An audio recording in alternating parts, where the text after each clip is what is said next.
বৰ্তমান ভাৰতবৰ্ষৰ যি অৱস্থাত আছে অৰ্থাৎ অৰ্থনৈতিক দিশৰ পৰাই হওক বা নিউক্লিয়াৰ প্লেণ্টৰ পৰাই হওক বা শিক্ষাৰ বিভিন্ন দিশৰ পৰা হওক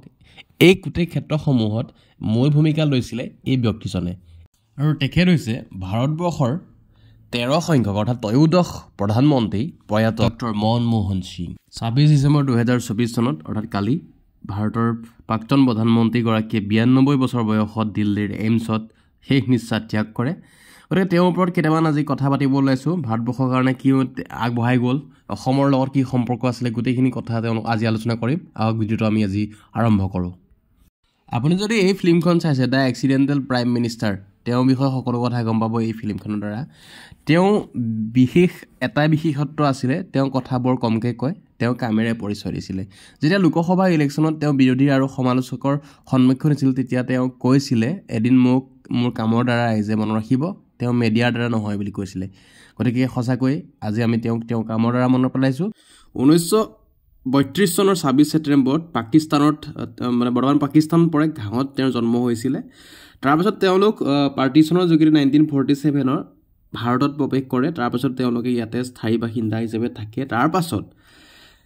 তেওঁ একাধিক্ৰমে শৈক্ষিক জগতখনৰ লগতে অৰ্থনৈতিকবিদ হিচাপে পলিটিচিয়ান হিচাপে আৰু আমোলাতান্ত্ৰিক হিচাপে লগত শেষত ভাৰতৰ প্ৰধানমন্ত্ৰী হিচাপে তেওঁ কাৰ্যনিৰ্বাহ কৰি 26 ডিচেম্বৰ 2024 তাৰিখে তেখেতে ইহলীলা সম্পন্ন কৰে তেখেত আছিল 13 সংখ্যক ভাৰতৰ প্ৰধানমন্ত্ৰী অৰ্থাৎ 2004 চনৰ পৰা 2014 চনৰ ভিতৰত তেওঁ কাৰ্যকাল আছিল এতিয়া ক'বলৈ গ'লে তেওঁ আছিল চতুৰ্থ দীঘলীয়া কাৰ্যক্ৰম থকা প্ৰধানমন্ত্ৰী জৱাহৰলাল নেহৰু ইন্দিৰা গান্ধী আৰু নৰেন্দ্ৰ মোদী ডাঙৰীয়াৰ পাছত তেওঁ আছিল প্ৰথমগৰাকী শিখ প্ৰধানমন্ত্ৰী ডক্টৰেট ডিগ্ৰী লাভ কৰিছিল অক্সফৰ্ড বিশ্ববিদ্যালয়ৰ পৰা ইকনমিক্সত আৰু তেখেতে ৰাষ্ট্ৰসংঘত কাৰ্যকাল আৰম্ভ কৰিছিলে ৰাষ্ট্ৰসংঘৰ বিভাগত 1966 পৰা 1969লৈ আৰু তেখেতে আমোলাতান্ত্ৰিক হিচাপে কাম কৰিছিল অৰ্থাৎ মিনিষ্ট্ৰী অফ কমাৰ্চৰ এডভাইজৰ হিচাপে কাম কৰিছিল 1972 পৰা 1976লৈ চিফ ইকনমিক এডভাইজৰ হিচাপে কাৰ্যনিৰ্বাহ কৰিছিল তাৰ পাছত 82 পৰা 85 অৰ্থাৎ 1982 পৰা 85 চনত ৰিজাৰ্ভ বেংকৰ গভৰ্ণৰ হিচাপে তেওঁ কাম কৰিছিল আৰু 1985 পৰা 87ত যেটো পৰিকল্পনা আয়োগ বৰ্তমান নীতি আয়োগ বুলি জনাজাত এই পৰিকল্পনা আয়োগৰ প্ৰধান head of the planning commission আছিল 1991 চনত যেতিয়া ভাৰতে নতুন প্ৰধানমন্ত্ৰী পাইছিল অৰ্থাৎ পিভি নৰসিম্হা ৰাওৱে নতুনকৈ ইলেক্ট হৈছিলে তেতিয়া ভাৰতবৰ্ষত অৰ্থনৈতিক দুৰৱস্থাৰ সৃষ্টি হৈছিল অৰ্থাৎ ইকনমিক্স ক্ৰাইচিছ হৈছিল সেই ইকনমিক্স তেতিয়া পিভি নৰসিম্হা ৰাওৱে এপইণ্ট কৰিছিলে এজন অপলিটিকেল ব্যক্তিক তেওঁ আছিল মনমোহন সিং অৰ্থনৈতিকবিদ এজ এ ফাইনেন্স মিনিষ্টাৰ অৰ্থাৎ বিত্তমন্ত্ৰী হিচাপে আৰু তেতিয়া সেই 91 চনৰ পৰা 1996লৈকে তেখেতে ভাৰতৰ যিটো ইকনমিক্স ক্ৰাইচিছ আছিলে সেয়া তেওঁ চম্ভালিবলৈ সক্ষম হৈছিল 1966ত কংগ্ৰেছৰ অৱস্থা অলপ শোচনীয় হৈ যায় তাৰপিছত তেওঁলোকে অপজিশ্যনৰ ক্ষমতা পায় সেই অৰ্থাৎ শাসন কৰিব নোৱাৰিলে তেতিয়া তেখেতে লিডাৰ অফ দা অপজিশ্যন হৈছিলে ৰাজ্যসভাৰ পৰা অৰ্থাৎ ৰাজ্যসভাৰ অপজিশ্যনৰ মুৰব্বী হৈছিলে তেতিয়া অসমৰ পৰা তেওঁ ইলেক্ট হৈছিলে এই যে প্ৰথমতে কৈ আছিল অসমৰ লগত কি সম্পৰ্ক আছিলে চাওক অসমৰ লগত সম্পৰ্ক এইটো আছিলে তেওঁ যি ৰাজ্যসভাৰ সিটৰ পৰা জিকিছিল সেয়া অসমৰ পৰা আছিলে গতিকে তেওঁ কাৰ্যকালৰ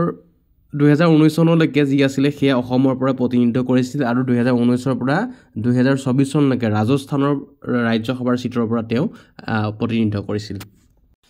1998 পৰা 2004 চনৰ ভিতৰত বিজেপি চৰকাৰ আহে বাজপেয়ী গভৰ্ণমেণ্ট আহে আৰু 2004 চনত আকৌ পুনৰ এবাৰ ভাৰতীয় জাতীয় কংগ্ৰেছ শাসনলৈ আহিবলৈ সক্ষম হয় সেই সময়ত যেটো ইউপিএ আছিল ইউপিএৰ মুৰব্বী আছিল সোনিয়া গান্ধীয়ে ঘোষণা কৰে যে নেক্সট প্ৰাইম মিনিষ্টাৰ হ'ব কোন ডক্টৰ মনমোহন সিং তাৰপিছত 2004 পৰা 2017 সময় কাৰ্যকাল তেওঁ শাসন কৰে তাৰপিছত 2009 চনৰ এটা উল্লেখযোগ্য তেওঁ কাম আছিলে ব্ৰিক্স যেটো আমাৰ বৰ্তমান তেওঁ আমাৰ ভাৰত যেটো কো-ফাউণ্ডাৰ হয় ব্ৰিক্সৰ তাৰপিছত তেওঁ উল্লেখযোগ্য কেইটামান কাম আছিলে MGNREGA RTI act land acquisition act 2013 food security act 2013 এইবিলাক সকলো আছিলে এডুকেশ্যনৰ ক্ষেত্ৰত তেওঁ ৰিফৰ্ম আনিব চেষ্টা কৰিছিল 6 পৰা 14 বছৰ বয়সৰ সকলো শিশুৱে শিক্ষাক যাব লাগিব তাৰপিছত হেল্থ ক্ষেত্ৰতো আহিছিলে NHRM national rural health mission 2005 চনত তেওঁ ইন্ট্ৰডিউচ কৰিছিলে এই সকলোবিলাক কাম সামৰি তেওঁ নিউক্লিয়াৰ প্লেণ্টকো সাকসেস কৰিবলৈ সক্ষম হৈছিল গতিকে সেই গোটেই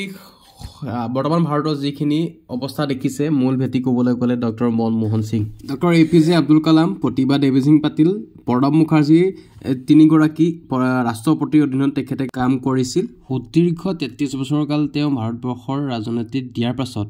2024 চনৰ এপ্ৰিলত ৰাজ্যসভাৰ সদস্যৰ পৰা তেওঁ পদত্যাগ কৰে। তেওঁ হৃদৰোগ আৰু বৃদ্ধাৱস্থা সম্পৰ্কীয় সমস্যাত দিল্লীৰ অখিল ভাৰতীয় চিকিৎসা বিজ্ঞান অৰ্থাৎ এইমছ বুলি কয় ভুগি আছিল আৰু তেখেতে 92 বছৰ বয়সত সকলোকে এৰি 26 ডিচেম্বৰ তাৰিখে ইহলীলা সম্বৰণ কৰে। তেওঁ কামেৰে চিনি পাব বুলি তেওঁ নিজেই ব্যক্ত কৰিছিলে। তেওঁ মিডিয়াৰ সন্মুখৰ পৰা আঁতৰি আহিছিলে। বহুত কম কথা কয় এই ব্যক্তিজনে আমাৰ ভাৰতবৰ্ষৰ অৰ্থনৈতিক ক্ষেত্ৰখন টনকিয়াল কৰি থবলৈ সক্ষম হৈছিল। এইজনে আছিল ভাৰতবৰ্ষৰ প্ৰয়াত প্ৰধানমন্ত্ৰী 13 নম্বৰ প্ৰধানমন্ত্ৰী ডক্টৰ মনমোহন সিং। গতিকে আজিলৈ ভিডিঅ'টো ইয়াতে সামৰিছোঁ। অন্য এটা ভিডিঅ'ত বিশেষ কাৰণত লগ পোৱাৰ প্ৰতিশ্ৰুতিৰে আজিলৈ বিদায় মাগিলোঁ। ধন্যবাদ।